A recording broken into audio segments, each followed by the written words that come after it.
ನಮಸ್ಕಾರ.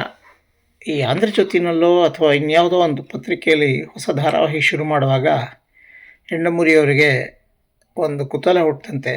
ಓದುಗರನ್ನ ಕೇಳ್ಬಿಟ್ಟು ಯಾಕೆ ಬರೀಬಾರ್ದು ಅಂದ್ಬಿಟ್ಟು ಒಂದು ಸವಾಲು ಹಾಕಿದ್ರಂತೆ, ಒಂದು ಸ್ಪರ್ಧೆ ಏರ್ಪಡಿಸಿದ್ರಂತೆ. ಯಾವುದಾದ್ರು ಸ್ವಲ್ಪ ಅನನ್ಯವಾದ ಅನುಪಮವಾದ ಹೆಸರುಗಳನ್ನ ಕೊಡಿ ಕಾದಂಬರಿಗೆ ಅಂತ. ಹಾಗೆ ಬಂದ ಹೆಸರುಗಳಲ್ಲಿ ಒಂದು ಸ್ವರಬೇತಾಳ ಅಂತ.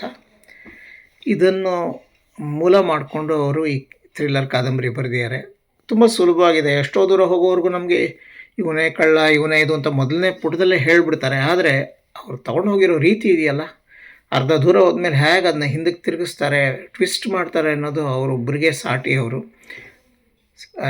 ಭಾರತೀಯ ದಂಡ ಸಂಹಿತೆ, ನ್ಯಾಯ ಸಂಹಿತೆಯಲ್ಲಿ 84 ಅಂತ ಒಂದಿದೆ. ಅದರಲ್ಲಿ ಯಾರಾದರೂ ಹುಚ್ಚರಾಗಿದ್ದರೆ ಅವರನ್ನು ಅವರು ಕೊಲೆ ಮಾಡಿದರೂ ಅವರನ್ನು ನಾವು ಬಂಧಿಸಲು ಸಾಧ್ಯ ಇಲ್ಲ, ಆ ಥರ ಏನೋ ಒಂದಿದೆ ರೂಲು.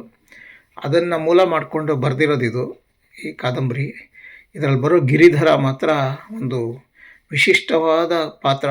ಉರಿದೋಗುತ್ತೆ ಆ ಮನುಷ್ಯನ ನೋಡಿದ್ರೆ, ಆ ಮಟ್ಟದಲ್ಲಿ ಅವನ ಬಗ್ಗೆ ಬರೆದಿದ್ದಾರೆ. ತುಂಬ ಒಂಥರ ಬಹಳ ಚೆನ್ನಾಗಿ ಬಂದಿದೆ. ಅಕ್ಕ ತಂಗಿಯರಿಬ್ಬರು, ಅಕ್ಕನ್ನ ಮದುವೆ ಆಗಿ ಅವಳನ್ನು ಕೊಂದು ಬಿಡ್ತಾನೆ. ದಯವಿಟ್ಟು ಕ್ಷಮಿಸಿ, ಕತೆ ಹೇಳ್ತಾಯಿದ್ದೀನಿ. ಆದರೆ ಮೊದಲನೇ ಪುಟದಲ್ಲೇ ಇರೋದರಿಂದ ಹೇಳ್ತಾಯಿದ್ದೀನಿ ಅಷ್ಟೇ, ಇಲ್ಲಾಂದರೆ ಹೇಳಲ್ಲ. ಇದು ಏನು ವಿಶೇಷ ಅಂದರೆ ಸ್ವರ, ಧ್ವನಿಯೇ ಮುಖ್ಯ ಮಾಡಿಕೊಂಡು ಅವನು ಹೇಗೆ ಆಟ ಆಡ್ತಾನೆ, ತಾನಿರೋ ಜಾಗದಲ್ಲಿ ಇಲ್ಲ ಅನ್ನಂಗೆ ಅಥವಾ ತಾನು ಇಲ್ಲದೇ ಇರೋ ಜಾಗದಲ್ಲಿ ತಾನಿರೋ ಹಾಗೆಲ್ಲ ಸೃಷ್ಟಿ ಮಾಡಿ ಹೇಳೋ ಅಂಥ ಕಥೆ ಇದು. ಸ್ವರಬೇತಾಳ ಬಹಳನೇ ಒಂಥರ ವಿಶೇಷವಾಗಿದೆ.